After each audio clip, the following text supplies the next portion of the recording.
नमस्कार, TV9 मराठीमध्ये आपल्या सगळ्यांचं स्वागत. मी निखिला. महत्त्वाची बातमी, मुख्यमंत्री लाडकी बहीण योजनेसंदर्भातली.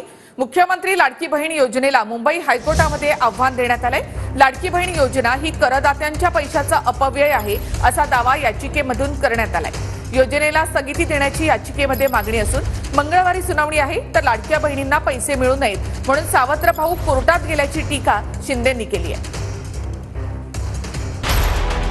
मुख्यमंत्री लाडकी बहीण योजनेला हायकोर्टात आव्हान. मुख्यमंत्री लाडकी बहीण योजनेविरोधात नवी मुंबईतील एका सीए कडून मुंबई हायकोर्टात याचिका. योजनेवर बराच पैसा खर्च होणार असल्यानं या योजनेला स्थगिती देण्यात यावी अशी याचिका. लाडकी बहीण योजना ही करदात्यांच्या पैशांचा अपव्यय असल्यानं तिजोरीवर आर्थिक भार, याचिकेत दावा. लाडकी बहीण योजनेला स्थगिती देण्याची मागणी मुंबई हायकोर्टानं फेटाळली. याचिकेवर तात्काळ सुनावणी करण्याची एवढी घाई का, कोर्टाचा सवाल. याचिकेवर मंगळवारी पुन्हा मुंबई हायकोर्टात सुनावणी होणार.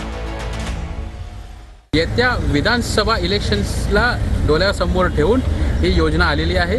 4,600 कोटीचा बोजा हा राज्य सरकारवर पडणार आहे. मोठा लोन असूनही सुद्धा नवीन योजना हे राज्य सरकार एक टॅक्स पेअर्सच्या कॉस्टवरती, आमच्या जेवावरती हे पैसे जे आम्ही आत्ताच टॅक्स पेअर्स 31 जुलैला आपल्या देशाच्या विकासासाठी आम्ही टॅक्स पे करतो, नाही ते हे अशा इररॅशनल जे कॅश बेनिफिट्स आहे त्यासाठी आम्ही टॅक्स पे करत नाही, राज्याच्या विकासासाठी टॅक्स पे करतो.